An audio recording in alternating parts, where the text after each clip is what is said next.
Yuk kita mulai dari IHSG. IHSG udah mulai stagnan lagi, dia lagi sideways gitu.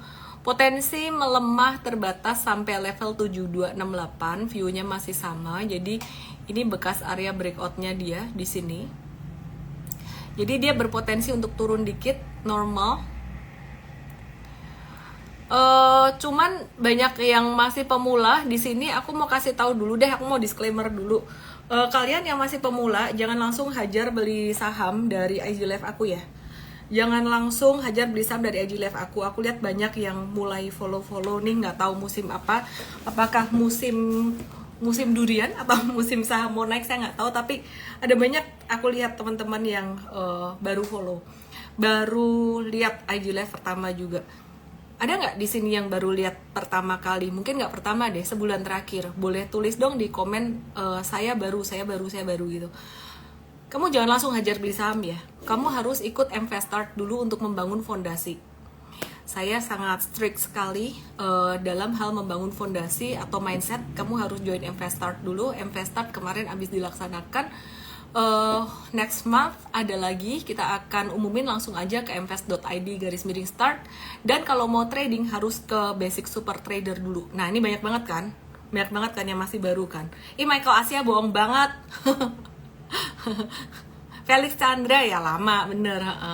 Ya, jadi yang masih pemula bangun fondasi, nonton Investart ya, dan juga super trader basic dulu di supertrader.id/basic basic dengan kode promo basic 24 buat hari Sabtu besok jam 10. Kamu harus belajar dulu. Sebenarnya yang pemula banget tuh ada di Investart sih, tapi Investart-nya kemarin habis dilaksanakan, jadi ya super trader dulu boleh juga. Jangan langsung beli. Kenapa? Karena biasanya yang ngikutin IG Live aku, yang ngerti kata-kata aku ini orang-orang yang udah intermediate advance. Jadi kapan hari aku cerita tentang IHSG yang berpotensi stagnan, potensi agak melambat, langsung orang tuh beranggapan bahwa wah, gue disuruh jualan nih, padahal nggak ada kata-kata saya mengatakan jual-jual saham lu loh. Langsung dia bilang katanya, kemarin disuruh jual-jual saham. Siapa bilang? Saya bilang wait and see. Banyak wait and see-nya, terutama untuk saham-saham big caps yang udah tinggi. Jadi saran aku buat pemula, belajar dulu. Effendi apaan? Bohong banget. Oke. Ya Sabtu kerja, mau hari Minggu. Nanti aku bikin di kesempatan yang lain di hari Minggu, tapi besok Sabtu dulu. This month di Sabtu jam 10. Oke, aku akan langsung mulai.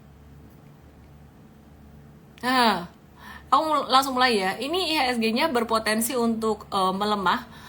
Kemungkinan sekitar level 7268, bisa sampai level 7240 juga. Di sini 7238 sampai 7240. Sekarang area sini.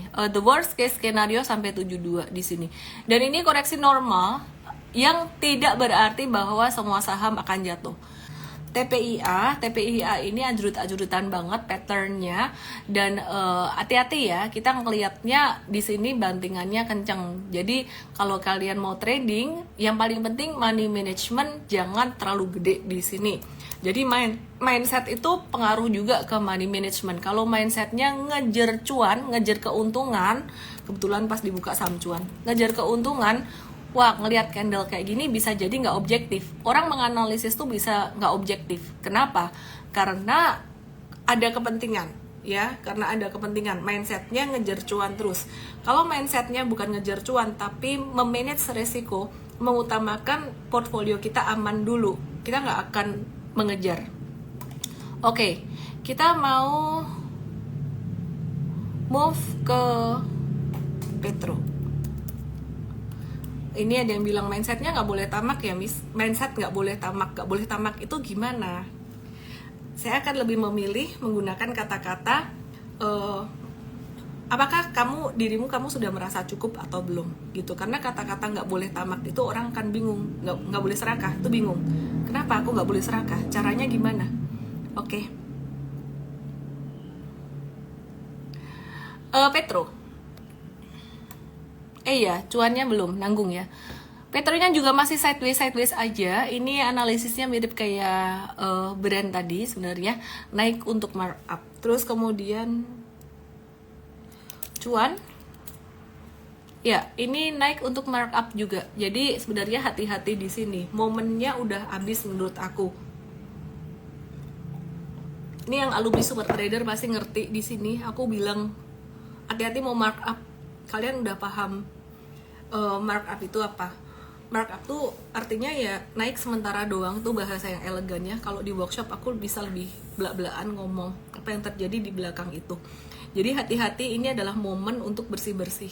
Kalau misalkan naik, kemarin kamu ada nyangkut di saham cuan, brand itu naik, gunakan buat bebersih ya. Oke. I'm not potus, dia minta akses dibahas. Aku akan bahas akses dan aku akan bahas TLKM, KLBF, ASII. Akses nanti dulu ya. Aku bahas yang menggerakkan indeks cukup signifikan, TLKM. Oke.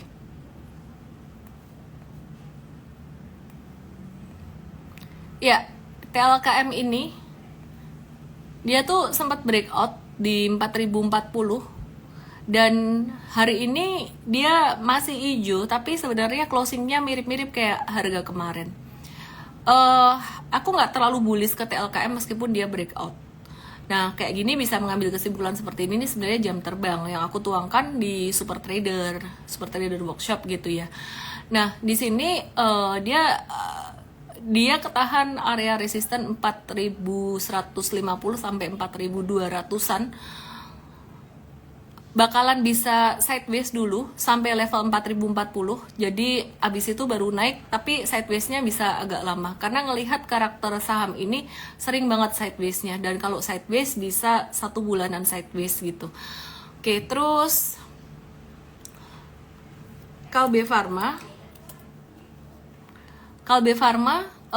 saat ini dia lagi merah, hari ini dia merah. Tapi sebenarnya ya, kalau kita lihat dia tuh merahnya tuh nggak kemana-mana. Ini kalau pemula ngeliat, wah ini downtrend. Iya sih, ini downtrend dikit kecil. Tapi aku view-nya masih sama. Aku ngelihat dari monthly support, ini juga udah agak-agak advance ilmunya. Jadi yang pemula bersabarlah. Start dari belajar besok Sabtu ada basic super trader. Oke. Aku bahas Kalbe Pharma dulu ya. Ini aku tarik satu garis, ini dari tahun 2015 loh. Dan garis ini tuh kuat banget, dia tuh nahan di supportnya. Kalbe Pharma ini udah turun dari Januari kemarin, hampir nyentuh, dan sekarang udah nyentuh garis ini, dia nggak breakdown. Sehingga aku melihat Kalbe Pharma ini momennya untuk jangka menengah panjang juga bagus, dan kita lagi mencari triggernya. Dari monthly kita buka ke daily, kita cari triggernya supaya ini tuh bisa cocok untuk trading jangka pendek juga ya. Jadi lagi cari momentum. Oke, bentar ya.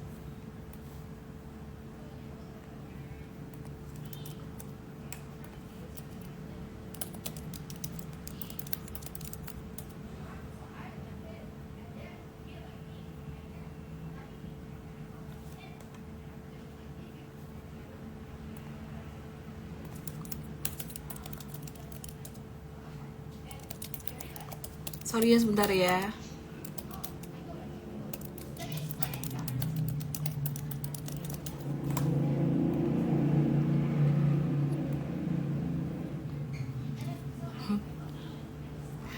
Oke.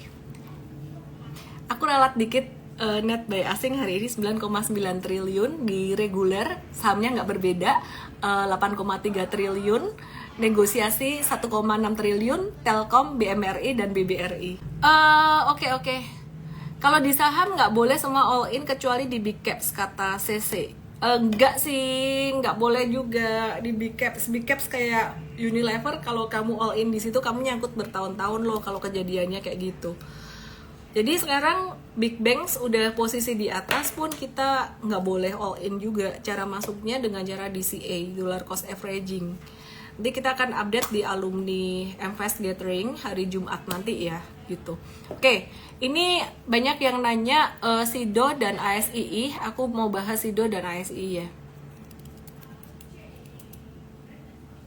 Sebentar, rame-rame ini. SIDO gimana kabarnya SIDO? SIDO gimana? Kalian dengar nggak sih suara anak aku berisik? Lagi ngobrol kayaknya pas di depan pintu deh. Oke. SIDO. Kita lihat SIDO ya. Nah, SIDO-nya ini pattern-nya dalam jangka pendek menarik. Aku buka di weekly kelihatan lebih jelas. Ada pattern apa nih? Coba di weekly. Coba ya. Coba dijawab. Dengar ya, kedengeran ya. Bentar ya, aku kasih tahu ya, biar dia nggak berisik. Yap, suaranya bocor sampai dalam Mama Ajilan. Lower your voice.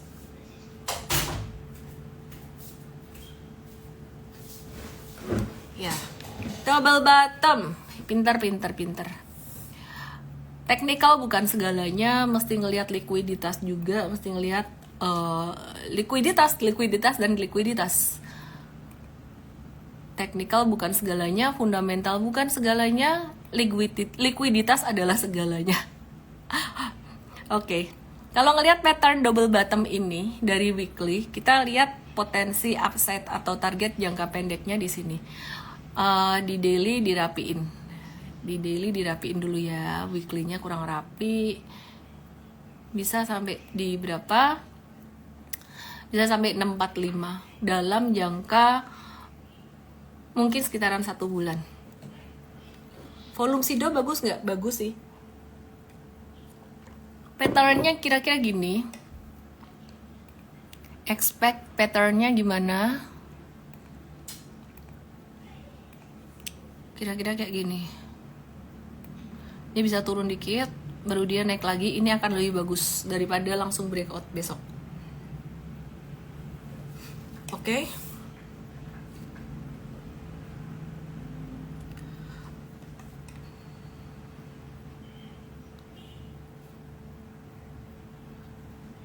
Kita lihat yang aktif hari ini ada ICBP dan Indofood ya. Aku punya satu portfolio lagi yang tahun kemarin bertumbuh 45%. Dan di portfolio itu yang paling mejen Indofood. SIDO buat investing berapa lama? Yang aku bahas tadi konteksnya untuk trading. Tadi aku baru ngomong untuk trading. Kalau SIDO sampai berapa lama? Sampai valuasinya mahal. Sekarang kan valuasinya dia masih murah. Sampai valuasinya di atas standar deviasi. Indofood, ICBP. Indofood CBP sukses makmur. Lagi sideways aja. Resistance 11.900, next resistance 12.500.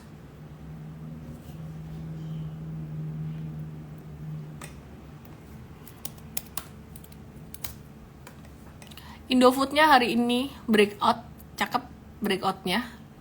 Meskipun jadi ada ekor, tapi nggak apa-apa karena kemarin-kemarin juga ekor terus gini. Fundamental dan likuiditasnya cukup oke. Indofood ini dia berpotensi menguat sampai level 6750 dalam rentang waktu kurang dari 1 bulan. Terus Astra International, gimana kabarnya Astra International?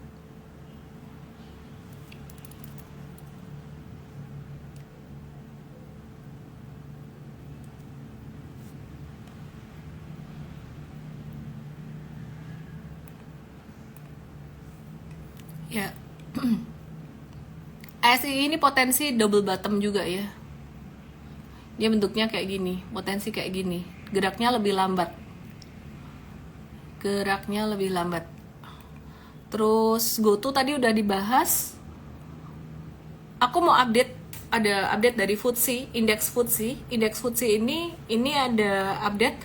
Cuan itu dia saham cuan, dia masuk FTSE, but be very careful, indeks apapun, MSCI, LQ45, FTSE atau FTSE, ini nggak bisa langsung serta-merta dicontek. Jadi masuk ke sebuah indeks biasanya akan berdampak positif buat saham itu memang. Karena fund manager reksadana itu menggunakan indeks sebagai acuan. Salah satunya LQ45, MSCI, dan FTSE. Tapi nggak semuanya bagus untuk dibeli. Intinya nggak bisa dijadiin patokan aja. Inclusion ada cuan, exclusionnya ada Adaro dan MDKA.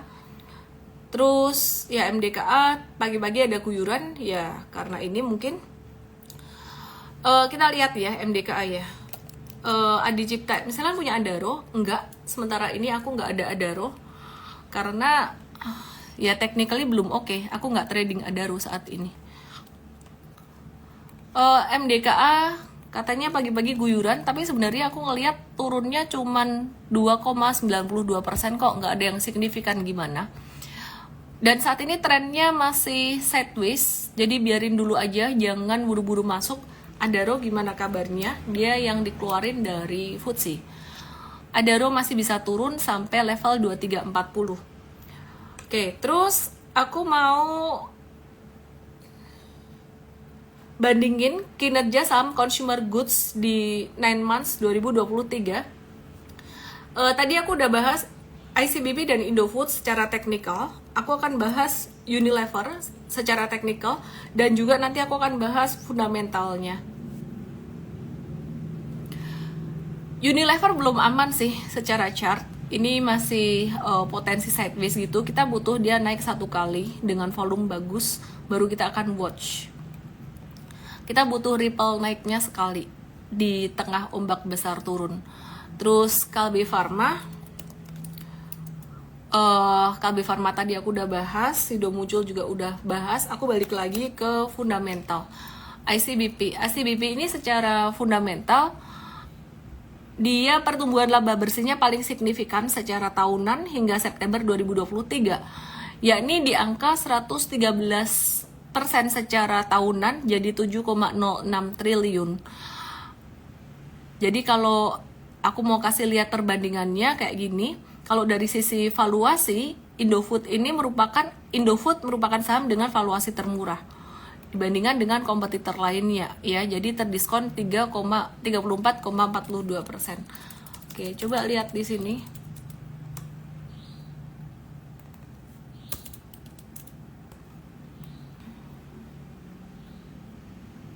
Ini aku mau kasih lihat kalian satu data ini nih.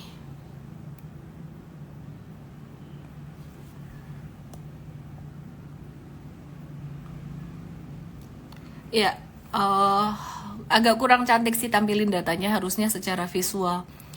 Tapi di sini kelihatan profitnya yang paling tinggi nih sebenarnya ada di ICBP.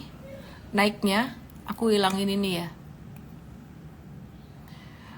Oke, dia naiknya 113,04%.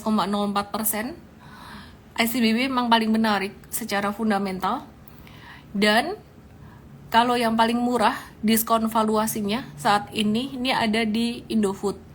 Nah, instead of Unilever, diskon valuasi dibandingkan dengan average 5 tahun itu Indofood plus minus lah. Beda-beda dikit sama Unilever. Lebih murah Indofood gitu. Jadi kalau buat yang mau nyicil investasi jangka panjang sih menarik.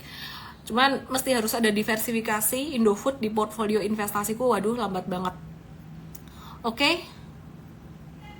Sido Muncul punya potensi kinerja membaik di tahun 2024 ini didorong oleh peningkatan daya beli masyarakat karena belanja kampanye, tahun politik, adanya banyak bansos yang semoga bisa membantu. Tapi di sisi lain yang kemarin bagi-bagi beras itu buat beras juga jadi langka. Tapi dengan adanya beras gratis mungkin masyarakat juga terbantu bisa beli-beli yang lain juga. Saya nggak ngerti juga deh. Ada plus minusnya di sini untuk bagi-bagi beras. Perbankan Big Banks ini pada mau rapat umum pemegang saham bulan Maret. BRI tanggal 1, BNI tanggal 4, Bank Mandiri tanggal 7, BCA tanggal 14 Maret. Dan kalau rapat umum pemegang saham, mereka tuh bakalan kasih tahu info dividen. Dividen yieldnya BUMN kayak BRI, BNI, Bank Mandiri ini potensi gede. Karena cuannya mereka di tahun 2023 kemarin tuh gede bahkan ada yang all time high. Mereka lagi banyak duit. BUMN, Himbara itu bakalan bagi dividen lumayan. Bank Mandiri itu berkisar 4-6%. Sementara BCA diperkirakan dividennya nanti kalau pas RUPS sekitaran 3-4%. Tanggalnya diingat-ingat, BRI tanggal 1, BNI tanggal 4, BMRI tanggal 7, BCA tanggal 14 Maret. Apakah harus ngejar saham-saham big banks untuk dapetin dividen? Ya, aku sih udah beli dari dulu, dan teman-teman yang ikut MVest juga udah dikasih tahu. Suara dari Instagram. Oke. Apa perbedaan mendasar bursa US dengan Indo? Seringkali bursa US merah, Indo hijau maupun sebaliknya. Kalau dulu tuh relate banget, sekarang nggak terlalu relate kecuali ada satu hal yang signifikan. Biasa kalau udah masa sideways tuh nggak terlalu relate. Jangka pendek ada beda-beda dikit, tapi jangka panjangnya sebenarnya sama, mirip. Dan cara analisisnya kita juga pakai analisis teknikal yang sama, logikanya berpikir juga sama secara makro. Terus makro itu ngaruh ke kripto juga. Aku mau cerita dikit. Kalau The Fed udah mulai menahan kenaikan suku bunga, itu kripto juga terdampak positif sebenarnya. Karena bagaimanapun juga jumlah uang yang beredar di masyarakat tuh ngaruh buat investasi dimanapun. Aku mau buka Bitcoin ya. Bitcoin, kalian yang nggak trading Bitcoin, simak aja dulu buat belajar teknikal. Jadi aku juga tidak menyarankan kalian untuk trading Bitcoin. Oke, daily chart. Aku cuma mau warn, di sini udah ketinggian banget. Di sini. Biasanya gampang banget aku ngelihatnya tuh dari chart monthly. Chart monthly Bitcoin ini di sini ada retracement which is normal, bagus. Terus ini udah naik 1 2 3 4 5 6 bulan berturut-turut. Nah, mesti ada membangun satu fondasi sideways, dan sideways-nya terjadi di Januari, tapi sideways-nya tuh nggak banyak di Januari, cuman segini doang. Nah, dia bisa naik sampai sejauh apa sih? Perkiraan aku naiknya sampai level 61 ribuan, bahkan bisa sampai level 68 ribuan. Tapi di sini resikonya udah gede, resiko tradingnya udah gede. Jadi aku expect sebenarnya dia nggak langsung ngegas naik, dia bisa ada sideways-nya dulu, baru naik pelan-pelan. Jadi sampai ke level 68720 atau 70 ribuan, ini bisa dalam rentang waktu beberapa bulan, hopefully sideways-nya seperti ini. Nah, jadi aku disclaimer dulu ya, buat pemula jangan trading ini dulu. Kalau kalian nggak ngerti cara baca chart dan mindsetnya belum kuat, belajar di workshop Super Trader atau di Super Trader Basic dulu gratis, besok hari Sabtu jam 10. Ada yang bilang, Ilham bilang BTC terlalu beresiko. Yang beresiko tuh sebenarnya bukan Bitcoinnya. Yang beresiko adalah orang masuk ke sini tanpa ada ilmu. Jadi tanpa ada ilmu trading yang mumpuni. Biasanya masuk di awal itu masih takut-takut, masuknya dikit-dikit. Tapi pas ngerasain cuan langsung dia merasa pintar, masukin banyak-banyak, dan itu biasanya yang membunuh banyak trader. Oke, aku masih trading di Bitcoin, dan aku lagi explore lagi untuk forex karena aku udah berhenti lama banget buat forex, dan semuanya tuh bisa di tradingin pakai technical. Derimi dia bilang yang beresiko investor masuk di pucuk, itu beresiko, tapi yang jauh lebih beresiko adalah kamu pakai duit gede. Sebenarnya masuk di pucuk dan duit gede. Coba analisa XAU USD, harga emas ini juga penting diperhatikan sebenarnya. Kita lihat di sini ya buat nambah wawasan kalian juga. Untuk harga emas, aku selalu lihat monthly chart juga. Buat saham-saham dan instrumen, nggak harus saham, instrumen yang udah naik tinggi. Ini emas, aku taruhin garis di sini. Ini resisten kuat 1, ini resisten kuat 2. Oke, ya. Ya, ini emas kayak gini. Terus sekarang tuh udah deket banget dengan resisten. Ini secara emas secara US dollar ya. Jadi kalau emas secara rupiah, emas batangan tuh mesti memperhatikan rupiahnya juga. Jadi udah deket resisten, hati-hati, jangan dihajar beli di sini. Aku balik ke saham karena kayaknya di sini masih banyak yang mau belajar tentang saham. Aku mau lihat saham Era Jaya Swasembada.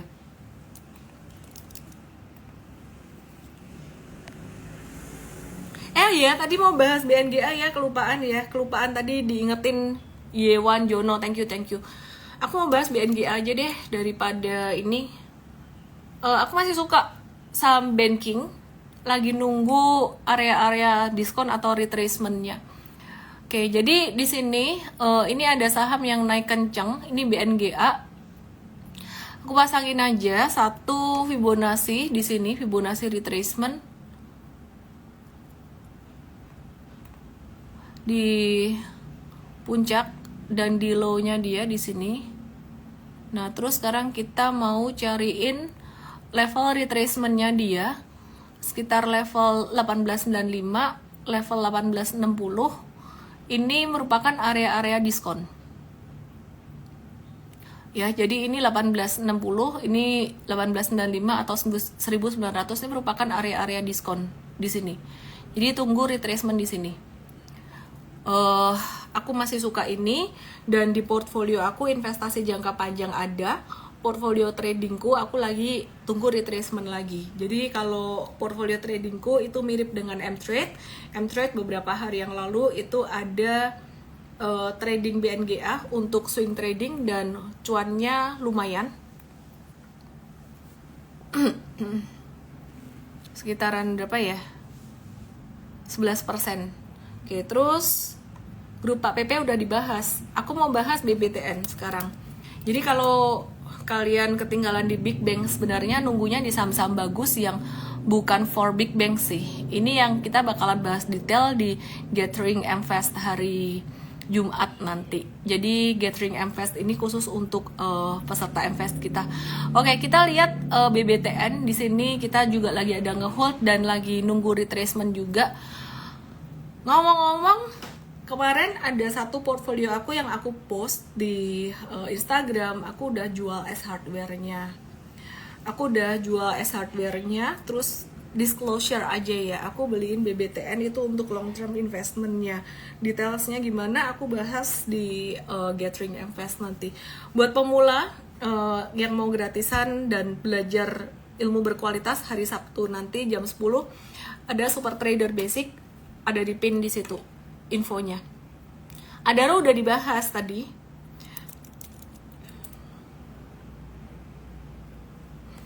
Watchlist ini aku kasih spill aja. Era ini jadi salah satu watchlistnya M-Trade, tapi ada watchlist lain untuk M-Trade yang kita akan update di morning briefing ya.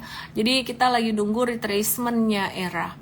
Terus Japfa ini sempat rame beberapa hari yang lalu dan potensi membentuk double bottom.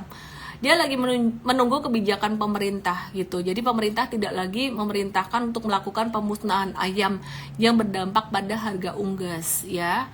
Jadi ini ada potensi kita bisa watch lah dalam sebulan ke depan. INKP ada pabrik baru, potensinya gimana? INKP sih aku suka buat mid long itu bagus. Untuk trading kita juga lagi nge-watch dengan adanya kenaikan volume beberapa hari terakhir ini.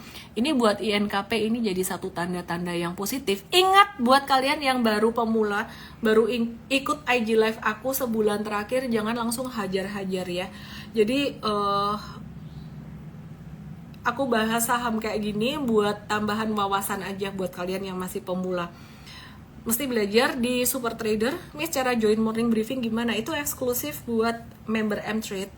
Buat kalian yang belum jadi member M-Trade, belajar dulu deh di acara Sabtu nanti jam 10 gratis, supertrader.id/basic. MBMA dan PGIO rame ditanyain, aku akan bahas.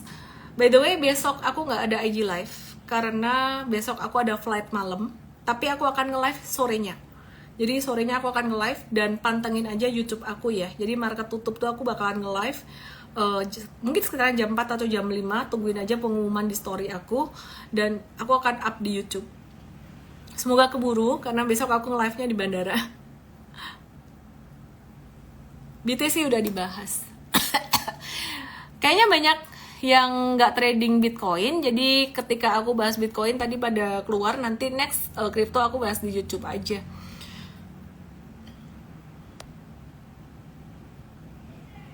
Aku lupa tadi mau bahas sama apa ya. Oh, MBMA sama PGEO. Banyak yang nanya MBMA sama PGEO. MBMA balik sideways lagi setelah naik kenceng pada 15 Februari ini, euforia sesaat, balik sideways lagi, kita wait and see lagi.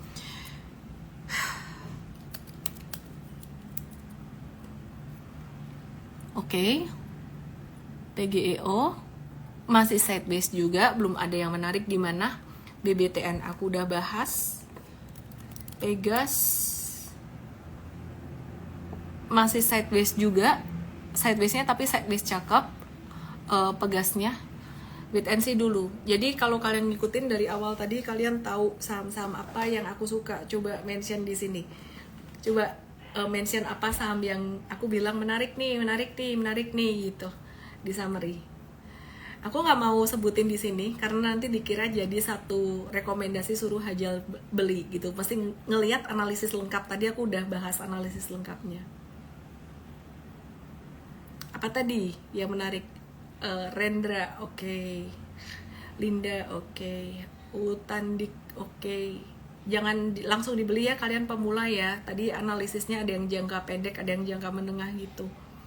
BBTN, oke. Wih, diam sekali, ribut sekali. Wah, dia diam-diam sekali keluar update-nya lengkap nih. Siapa sih di antara kalian ini KLBF juga? Oke. Menarik sih. Di antara kalian yang nyatet siapa sih? Jangan lupa ya catat Sabtu nanti di sini ya. Di pin aku jam 10 ada Super Trader ID _basic. Belajar di situ. Jadi kalau IG Live buat ngebaca saham tiap hari gimana, tapi ilmu edukasinya aku seringkali bikinin preview, ada Mvestar, terus ada juga Super Trader. Jadi kamu belajar di situ ya. Dadah, thank you semuanya. Salam profit, bye.